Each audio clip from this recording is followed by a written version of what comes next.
Hi everyone, your Power Al here with some more Pokemon Platinum. Last episode, we got to battle our rival Max 2 final times in the series, and our final battle against him was him at his strongest.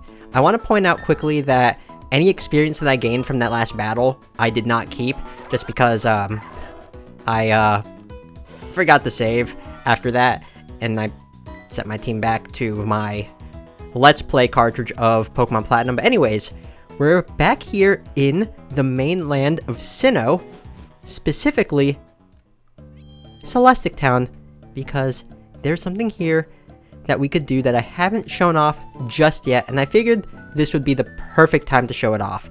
So, after defeating the Pokemon League and getting the National Pokedex, I don't think you need the National Pokedex, actually, but I do know you need to beat the Pokemon League and make it into the Hall of Fame. But if you were to talk to Cynthia's grandmother, well, hello, you look good. I did some research of my own since that spot of trouble last time. Mount Coronet's acting up had me very concerned too. Well, this is what I found in the shrine. It's a book, and it's quite old. Let me read it a bit for you. The bearer of the shining Adamant Orb summons Dialga to the Spear Pillar. The guardian Pokemon of Time will answer the call. The bearer of the shining Lustrous Orb summons Palkia to the Spear Pillar. The Pokemon that binds the spatial dimensions will answer the call. It seems the people of long ago met both Dialga and Palkia, the Pokemon of Time and Space. And that is our hint on what we need to do. Now, I already have both the Adamant and Lustrous Orbs, but if you don't know where to get them, I will give you a brief refresher, so I will meet you back at Mount Coronet. It's been a bit since we've been here in Mount Coronet, but I'm up here in the snowy part, and instead of heading straight towards the Spear Pillar, I am going to be showing you exactly where you can find the Adamant and Lustrous Orbs. You want to go inside this cave, over to where this lake is, or this tiny pond, and do note that if you have the Super Rod, this is where you can find Giratina and Dragonair. So, that's neat, but go up here, and in this cave here, you can find both the Adamant and the Lustrous Orb, as well as a stone plate if you investigate that rock. So, there's always that to keep in mind, but once you have those, you can head straight over to the Spear Pillar, which is where I'm going to be going. So here's proof that I have both the Adamant Orb and the Lustrous Orb. I got both of these as soon as I was able to use Waterfall outside of battle. But anyways, we're at the top of Mount Coronet. So, at the Spear Pillar, if you have both of the orbs in your inventory, then regardless of whichever one you want to fight first, it will not matter. If you have both orbs in your party, this is what you will see. Not party, inventory. But here, if we investigate this portal, on the other side of the rift, in the fantastically bizarre place, it's Dialga. Will you challenge Dialga? Indeed. And, get ready for some pretty awesome music.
Such a really, really good song. Anyways, Dialga, a dragon steel type.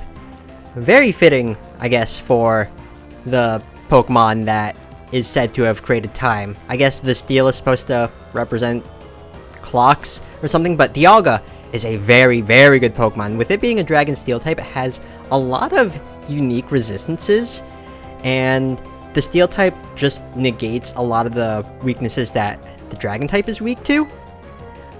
And its stats are really, really good. Its special attack is incredible, and its physical attack is no slouch either. Its physical defense is better than its special defense, but special defense also isn't that bad either. It's just really, really good. It has a really, really wide move pool, so you could have it just be a pure physical attacker, I guess, or a pure special attacker, a mixed attacker. Has access to some pretty cool moves as well. So, first notable move is its signature move, Roar of Time, if we get to see it here. Roar of Time is basically a Dragon-type Hyper Beam. Honestly, not the best move for it. A lot of people would probably just... oh, here it is. This is gonna hurt. A lot of people would probably just run Draco Meteor over Roar of Time just because the recharge is such a big drawback. So there is that, but it also has access to moves like Earth Power, Aura Sphere if you can level it up a little bit to get that. I think it learns at level 100. Has access to like Fire Blast, Outrage, Thunder, a lot of really, really powerful moves. And even its Steel-type moves, even though Steel-type moves don't have the best coverage in this game, it's still decently usable, especially with the Adamant Orb giving both Dragon and Steel-type moves on Dialga a boost. Definitely a powerful Pokemon in its own right. Anyways, the one downside about Dialga, at least a downside towards it, is its catch rate. Its catch rate is not the standard that legendaries typically have. Its catch rate is a lot higher. In fact, I believe it's the same as a Chatot, so pretty easy to catch, but that's because Dialga was meant to be encountered at the Spear Pillar in the climax of the story of Diamond. Oh, I thought I caught it there. So the game designers intended it to be easier to catch because you were required to battle it during the story. Not required to, but easier at least, and they didn't change that with Platinum. Later games would lower Dialga's catch rate to 3, but here, that's not a thing. Anyways, caught it! Nice, nice, nice. The strategy here was to just paralyze with Cosmos and go from there. But it's an easy capture, so you shouldn't worry too much, just be prepared for it to hit pretty hard. A legendary Pokemon of Sinnoh. It is said that time flows when Dialga's heart beats. Pretty cool. A pretty cool Pokemon. And if you investigate this, it just says, an overwhelming feeling of time powerfully emanates from this rift. And where does it lead to? I don't know, but we have the Lustrous Orb, and yet there's no Palkia. What you have to do is just simply leave and come back. Now, if you want to encounter Palkia before Dialga for whatever reason, all you need to do is just not get the Adamant Orb in that cave. Just pick up the Lustrous Orb and go to the Spear Pillar, and you'll find Palkia first. Now, I got both of them, so it didn't really matter. Dialga, I guess, has precedence over Palkia, but yeah. Anyways, let me just heal up Cosmos. I'm kind of surprised that I didn't take that much of a beating, but also it only took 2 Ultra Balls to catch Dialga. And now let me just quickly save, because I definitely need to after catching Dialga. But next up is going to be Palkia. Okay, this is going to be fun. Come on. Come on, game. Save. But 2 balls. I mean, I know Dialga has the higher catch rate than other legendaries, but still. Oh well. Oh well. Anyways, back into the Spear Pillar we go. Also, if you're playing Diamond or Pearl, right over here, this is where you would get either the Adamant Orb or the Lustrous Orb, depending on your version. So, there's, that for a fun fact, I guess. Anyways, here, on the other side of this rift, in a fantastically bizarre place, is Palkia. So, let's challenge the legendary Palkia now. And it has the same awesome music. Anyways, Palkia here is going to be level 70, same as Dialga, whatever you want to call it. But Palkia here is going to be a water dragon type, which means it only has one weakness to dragon. And Palkia here, its stats are comparable to Dialga. It has more special defense over defense, whereas Dialga has more defense. It's faster than Dialga, but it hits just as hard as Dialga does on both the special and physical side of things. So you don't need to worry about that there. But where Palkia shines is its signature move, Spatial Rend. Which I don't know if we'll get a chance to see or not, but Spatial Rend, while it does have lower power than Roar of Time, it has a higher critical hit rate. Let me see, I guess this can whittle down. And Palkia also has just as big a move pool as Dialga does. It does get the same type of attack bonus from water moves, so moves like Surf or... Does it get Hydro Pump in this game? I don't think it does, but it has access to powerful moves like those, and it can actually make quite good use out of them, especially with the Lustrous Orb boosting its Dragon and Water-type moves. But then also, just has access to moves like Thunder, a Fire Blast, I guess, Outrage, Draco Meteor if you don't want to use Spatial Rend for whatever reason. It's just as powerful as Dialga, and the coverage it gets is different, but still just as useful. Plus, both of these Pokemon are just really, really cool. I love their Platinum sprites. Also, I just love how they're level 70, whereas, Giratina is level 47 in this game. In, Diamond and Pearl, those were switched, where, depending on the version, you would find either Dialga or Palkia at level 47 and Giratina at level 70 in the post-game. You know, I want to see Spatial Rend. I know it's gonna hurt, but I still want to see it because it looks super cool. I have a lot of memories of Palkia as well because I played Pearl as a kid. So when I got to the point in the climax of Pearl's story where I got to battle Palkia and I caught it with an Ultra Ball, I was super excited. Sure, I didn't know that Palkia's catch rate was higher than other legendaries at the time, but I was in like the 7th grade. I was 11, going on 12. It was still an exciting time for me. Anyways, Palkia is easy to catch, so relatively easy to catch. So hopefully it's not too difficult. But I'm not too worried here.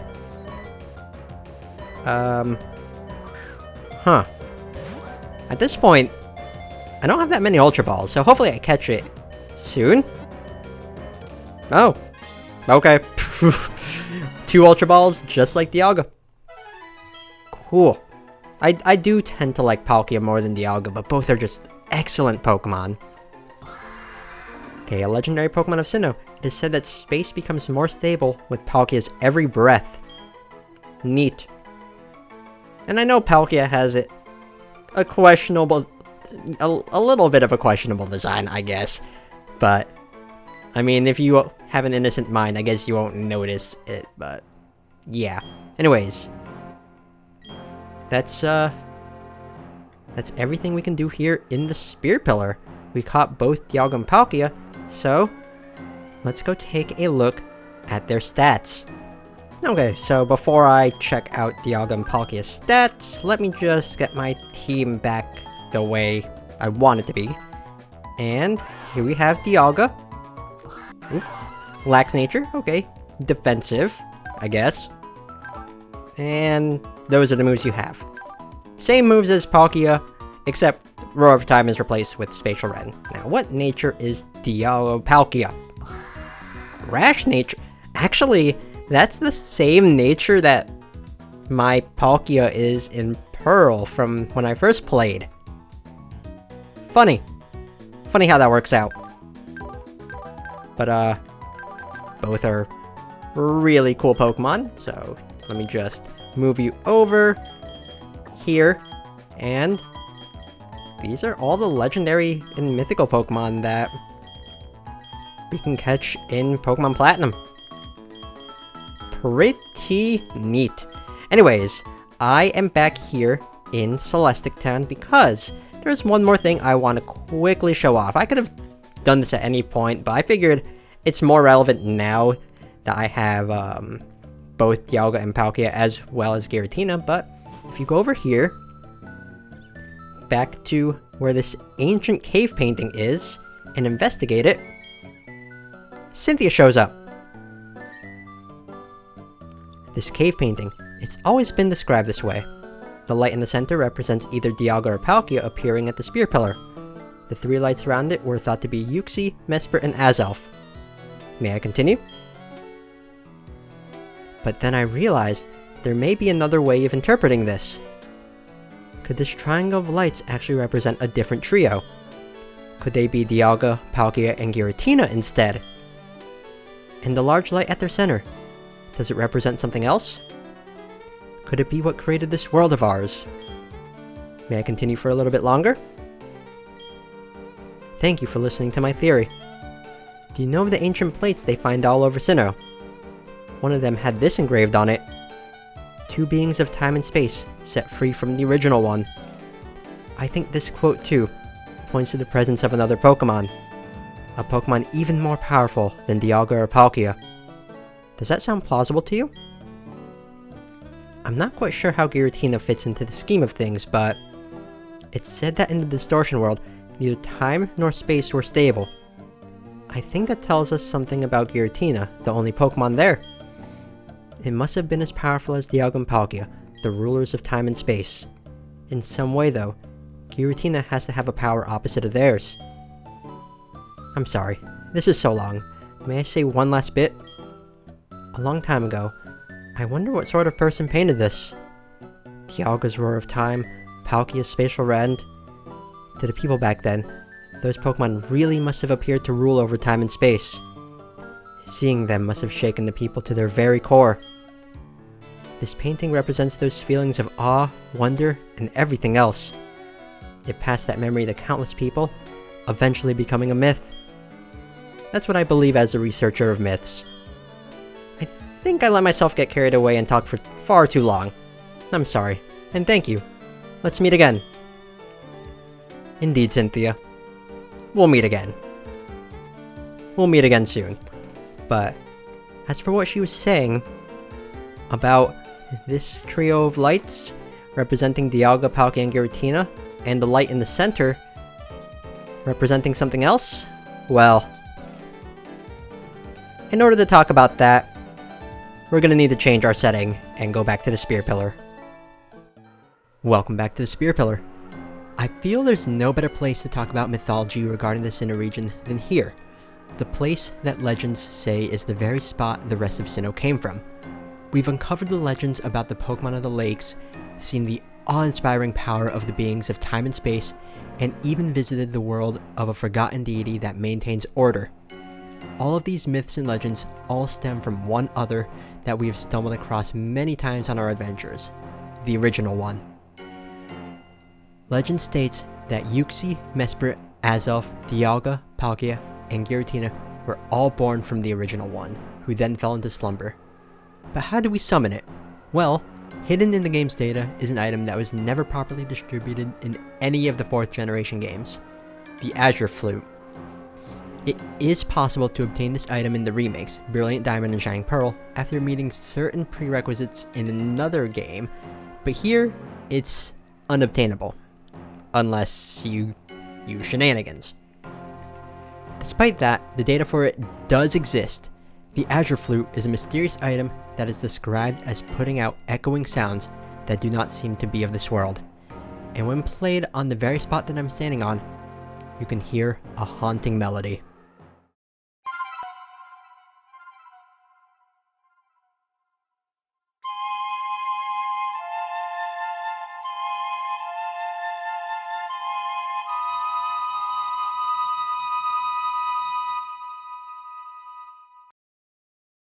Once played, there is a bright flash of light, and a brilliantly shining staircase appears before you. Welcome to the Hall of Origin. Atop these stairs is a lone platform, and at the end of it, you will finally confront it.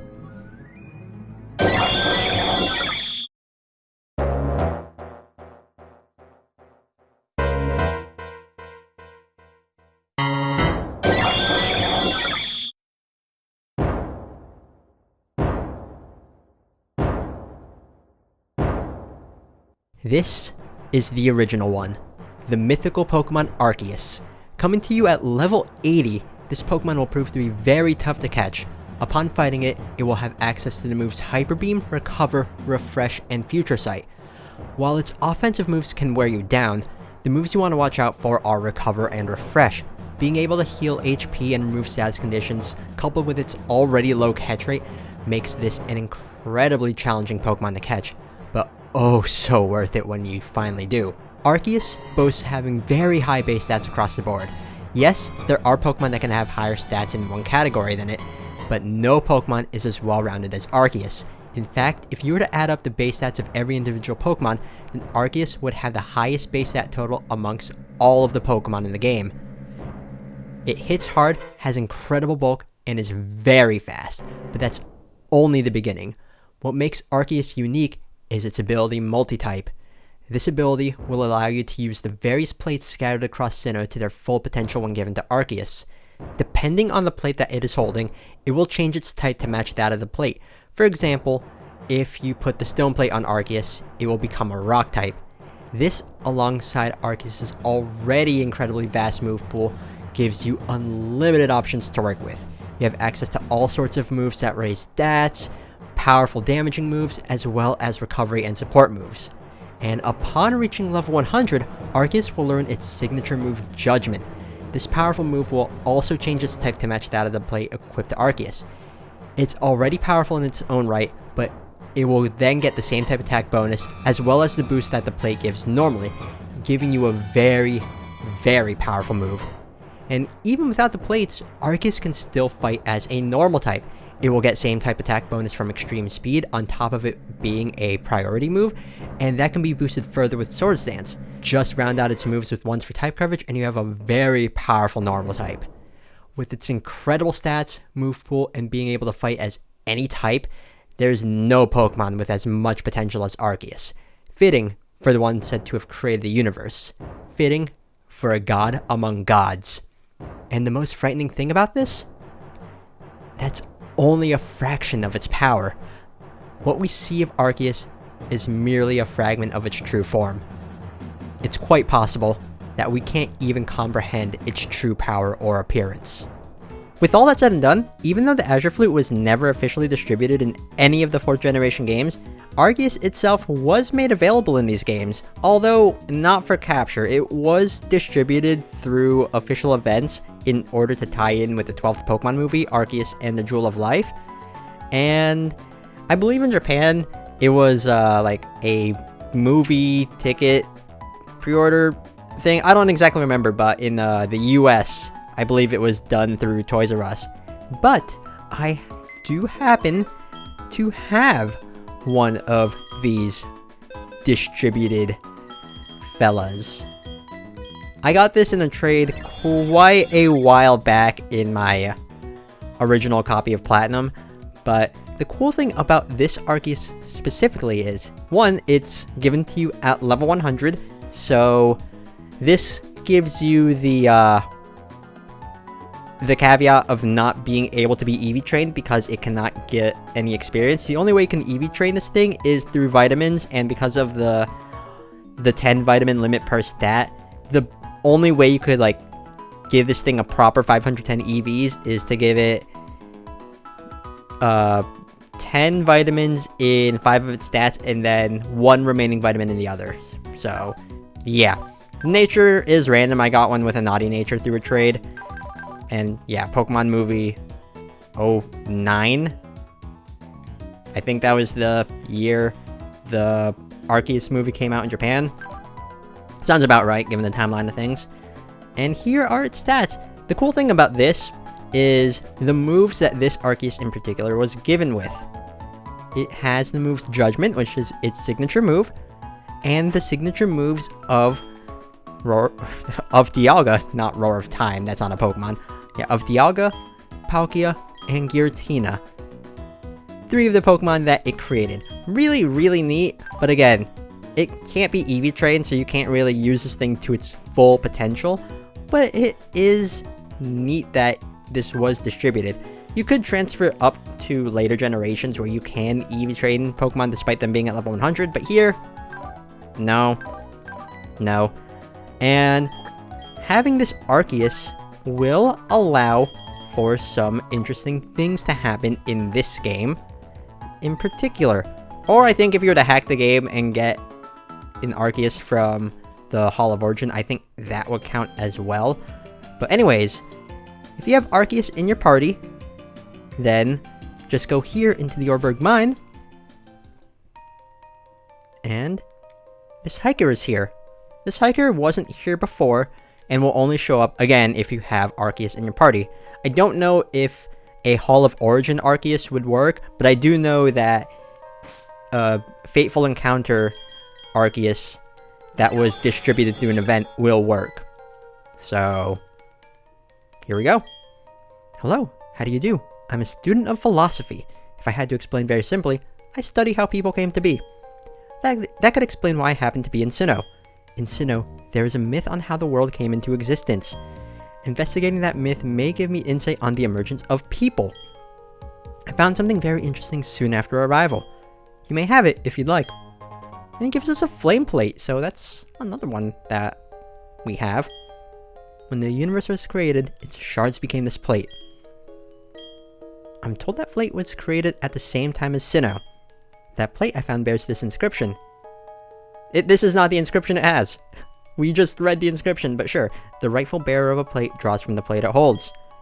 The rightful bearer, I think, may point to the shaper of this world. Oh, by the way, I'm only interested in the words and thoughts left behind. Physical artifacts like that plate don't interest me once I've read them. I hope we meet again somewhere. Well, we can meet him somewhere. So, I will meet you over at Canalave City. So after talking to that hiker in the Orberg Mine, you can actually find him here inside the Canalave Library. Just go up these stairs, and here he is. Oh, well, hello, we meet again.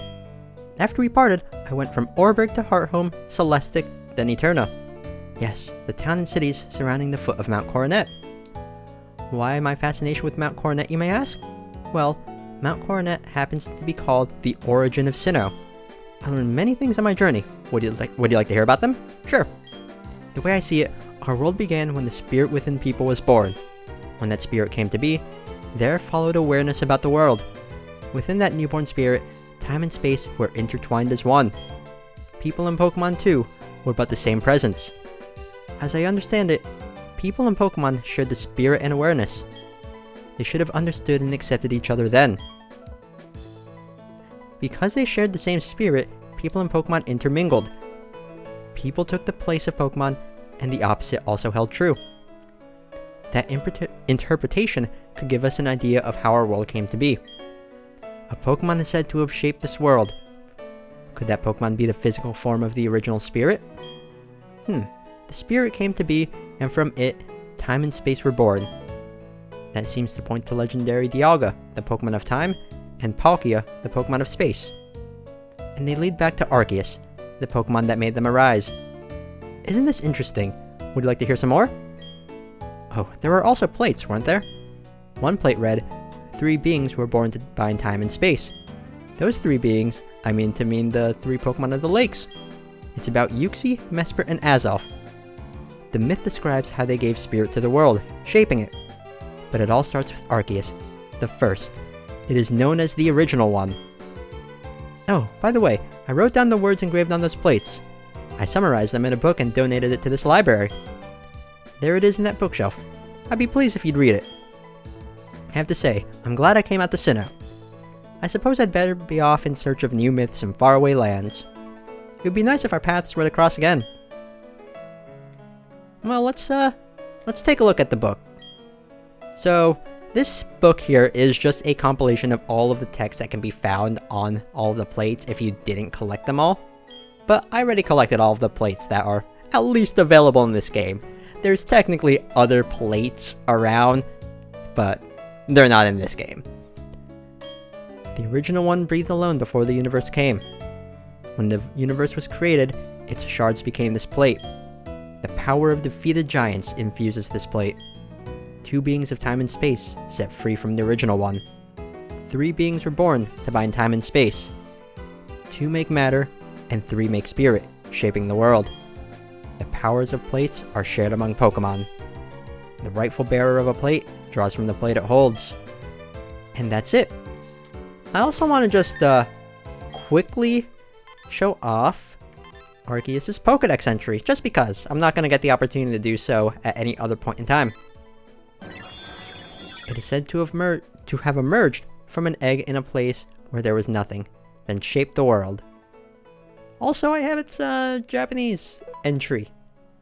So, cool. That 1000 you see there, I believe, comes from its diamond Japanese entry, where it is said to have shaped the universe with its 1000 arms, which gives credence to the fact that even though the Arceus that we have at least doesn't have 1000 arms, perhaps its true form does. And again, its true form is probably something that is beyond our comprehension. Anyways, as for that hiker, we might not come across him again at some point in our journey here in Sinnoh, but if you were to transfer this Arceus, or one from the Hall of Origin, over to Heart Gold and Soul Silver, you can actually unlock a pretty cool event there. So I know this footage right now isn't from Platinum, this is from Heart Gold, but I wanted to show off the Arceus event in this game. So yeah, also just gonna casually flex here with my shiny Giratina that I got as a starter. It took a few resets until I got him, but anyways, yeah, here is the Arceus, and this footage actually was footage that I recorded originally for my friend Rob's Let's Play of Pokemon Heart Gold, since he had no way of showing this, so I decided to record the footage for him. This is actually pretty old footage, but I kept it saved just for this. Anyways, so once you have Arceus traded over to Heart Gold or Soul Silver, and you put it in your lead, so it's following you, having your Pokemon follow you is a feature of Heart Gold and Soul Silver, and some minor things can happen, but one of the things that can happen is this. So if you take Arceus over to the Ruins of Alph, and you go inside this building, this guy will interrupt you. Are you okay? I was in a hurry and... Sorry, did I hurt you? No way! Could it be a Pokemon from Sinnoh? The one they call Arceus? Oh, could it be Arceus causing all this? I cannot explain it any other way. Arceus may be the key to solving the mystery of the unknown in the Ruins of Alph. Can you come to the Ruins of Alph with me? Please, you must. I'm trembling with excitement. I think something is about to happen. Okay, then. So, you'll be taken here to the Ruins of Alph, which is the ruins of the Johto region that primarily feature the unknown. Anyways, just have this little cutscene here happen, and you get transported.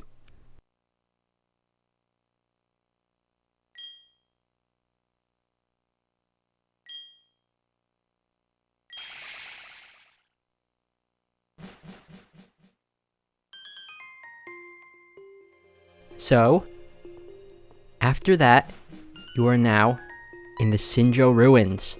The Sinnoh Ruins is an area that is far, far away from the Johto region, and I believe it's described as being somewhere between Johto and Sinnoh.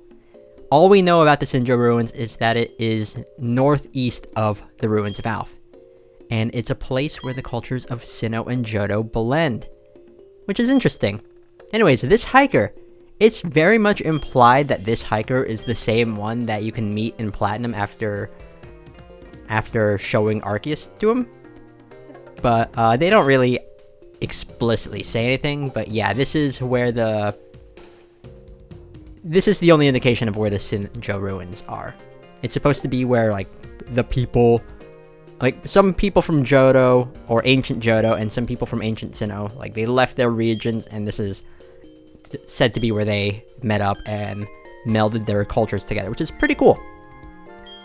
Anyways, the music here is really cool. It's a little bit of a remix of Mount Coronet's theme mixed in with the Azure Flute song. And inside here, well, first off, yeah, this hiker is just gonna say some more things when stuff about just the lore of this place has bits of architecture from the ruins of Alph and the Spear Pillar, which is neat. But anyways, no, I'm not gonna talk to her just yet. Okay then. This person here will teleport you out back into the ruins of Alph if you want to, but yeah. Anyways, Cynthia is here. The Sinnoh ruins remind me of Sinnoh, where I came from. Initially, I thought it was because it snows a lot here as well. But that was not it. A long time ago, people came from Sinnoh to live here. They must have built a temple here while along their home. That's why we call these the Sinnoh ruins. You are a Pokemon trainer? I can sense strong power coming from your Pokeball. I feel a familiar presence. The power of Dialga? Palkia? Or could it be Giratina? It's similar, but not quite the same. Have you got time? Can you come to the Sinnoh ruins with me? Call the trainer's intuition. When you and your Pokemon step onto that stage, something will happen. So, you can do just that. It's neat that Cynthia is here. There's no, like, given time frame for when the Johto games take place. It's just very much implied that the Johto games happen at around the same time frame that the Sinnoh games happen. But anyways, yeah, this is the mystery stage that is built to show respect to Arceus. It is said that people used to celebrate its magnificent might with music and dance. Some people in Johto still pass down this tradition. The mystery stage allows a single Arceus and nothing else to get on the stage.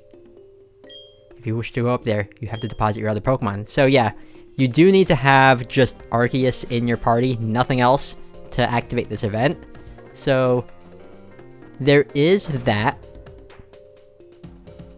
Also, I think this is... No, it's not the only place in Heart Gold and Soul Silver where you can see snow. There's another area in the game where you can see snow, but... yeah.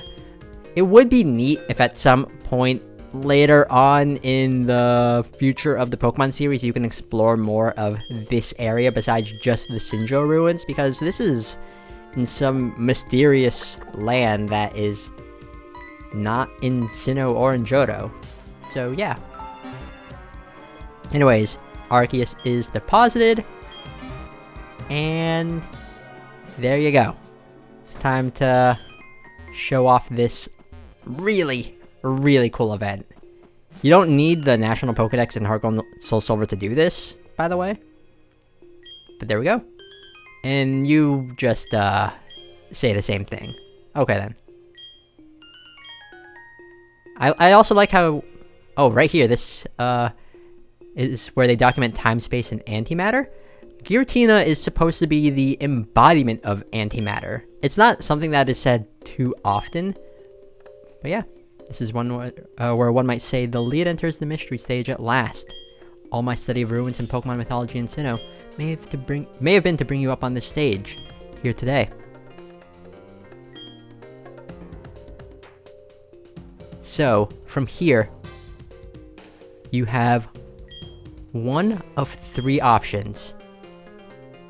You can get either Palkia, where Cynthia's standing. That's the pattern that represents it. The Master of Space and Dimensions. Neat. If you were to step on this pattern, you can get Dialga, the Guardian of Time. And if you were to stand at the top one, you can get Giratina, the ruler of the world that is on the opposite side of ours, the world of antimatter. And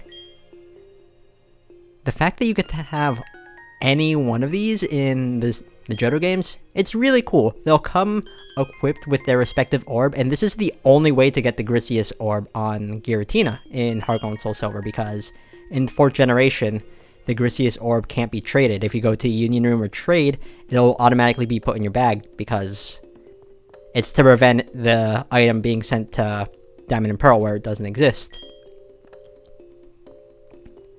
But I've already made my choice. We are going to be choosing Giratina. So let us witness Arceus' power of creation.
I remember hearing that when Arceus creates any of these trio in this event, it's supposed to be, in a way, recreating the universe.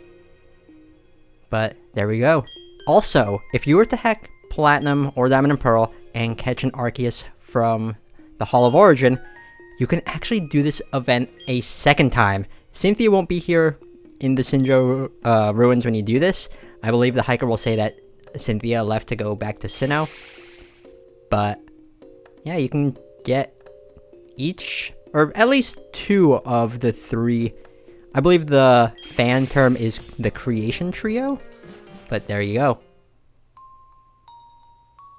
Now, there is something special about the Giratina that you can get here. Same with Dialga and Palkia. So, after this guy is done talking, I guess I could talk about that.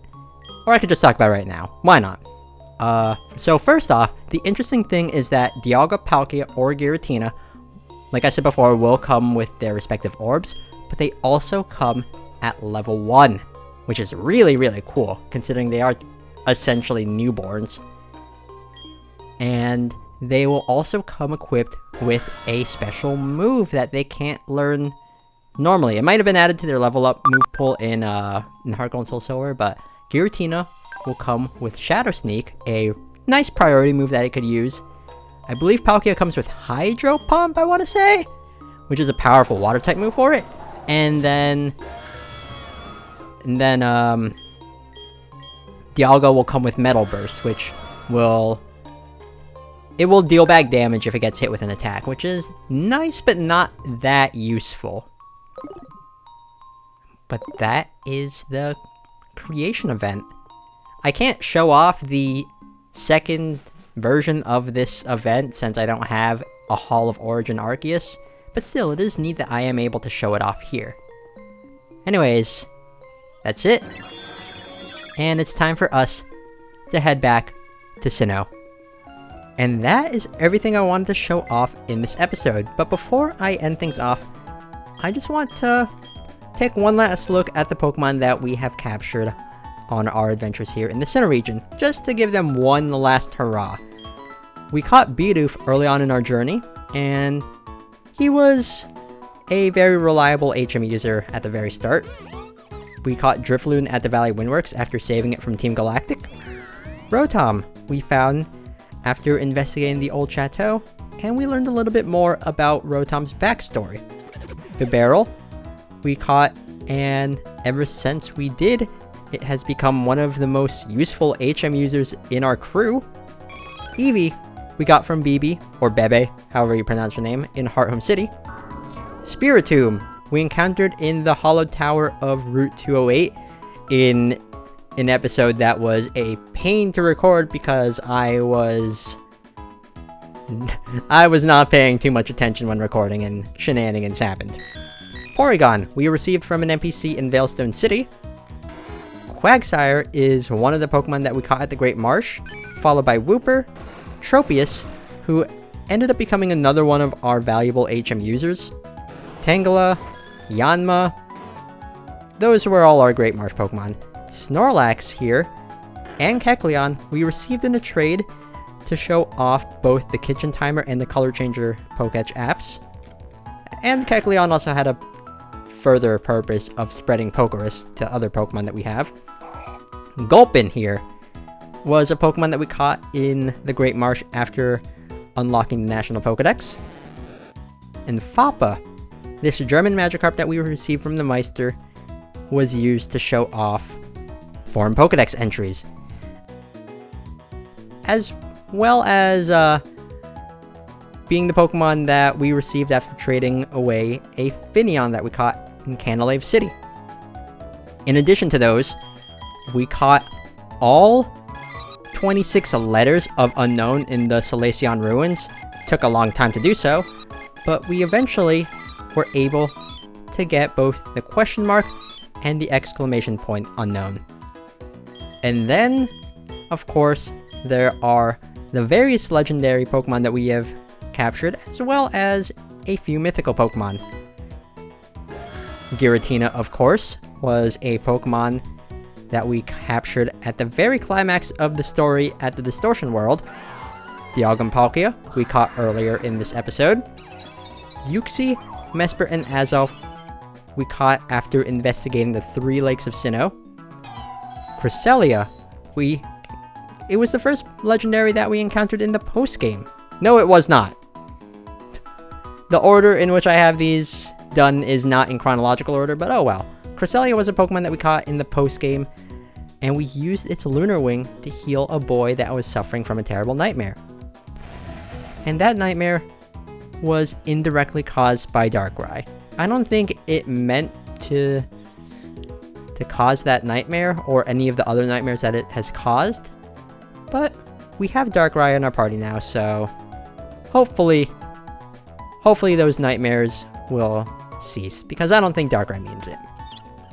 We encountered Shaman at the Flower Paradise after investigating the White Rock of Route 224 with Professor Oak.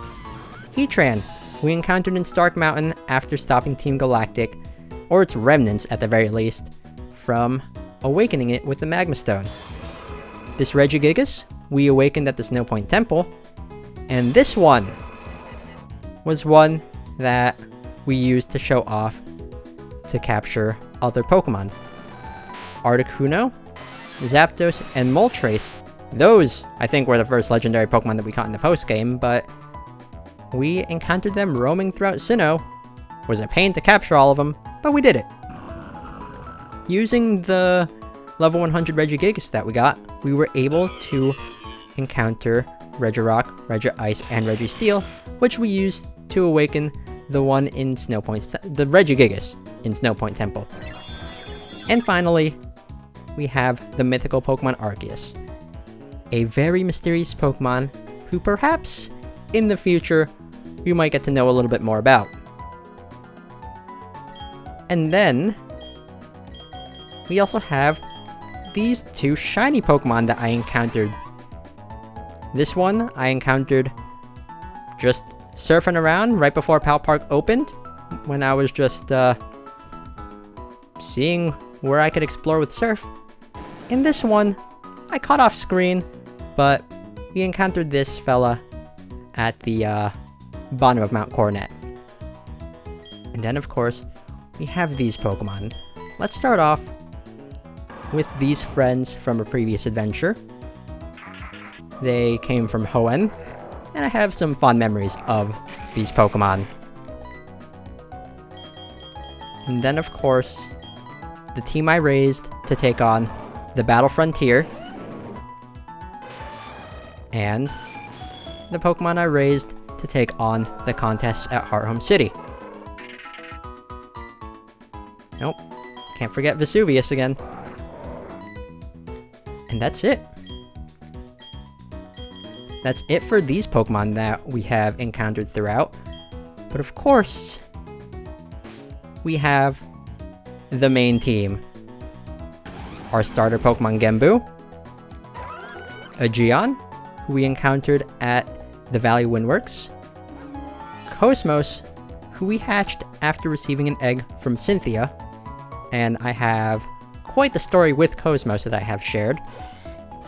Sink, the Gallade, which we caught on the way to Hearthome City and has become a reliable party member. Bakugo, who we caught at the Fuego Ironworks right before we made it to Candleleaf City. And Exia, the Lucario, who we received the egg from Riley. Bolt Cutter. No, not Bolt Cutter, but such a fun team to go with. I have had such a blast with going through this team and capturing these Pokemon. But yeah, that's it. We've done pretty much everything that is available to be done here in Pokemon Platinum. I've shown off the entire story. We've explored nearly every corner of Sinnoh. There's hidden items here and there that I know I didn't get, but I'm fine with missing some of them. We got quite a few of the hidden items. We got pretty much all of the apps to the Pokédex that are available in this game. We showed off the Underground. We did contests. The Battle Frontier took forever to do. We experienced the post-game story and saw remnants of Team Galactic trying to capture Heatran. We explored and uncovered various myths and legends about the Sinnoh region. We did everything. The only thing I can think of that I haven't done, which would just take forever, is completing the National Pokédex. That's the only thing I could think of that I haven't done in this game. So we're going to be ending this journey off with not a complete trainer card, because again, the National Pokédex would take forever to do. But I'm fine with that. I'm fine with showing everything else in the game except for completing the National Pokédex. And even then, I showed off what the reward is for that. It's another star for the trainer card, because I have another copy of Platinum where I did do that. I even showed off like various multiplayer and Wi-Fi features that are no longer available to us. There's so much in this game, and I'm glad I was able to show it off to this capacity. This Let's Play has been a ton of fun, but it's nearly time to end this. All that's left for us to do is to have a rematch with the Pokemon League, which we will do starting in the next episode. Thank you all so much for watching, and see you all next time for the beginning of the end of Pokemon Platinum. Later!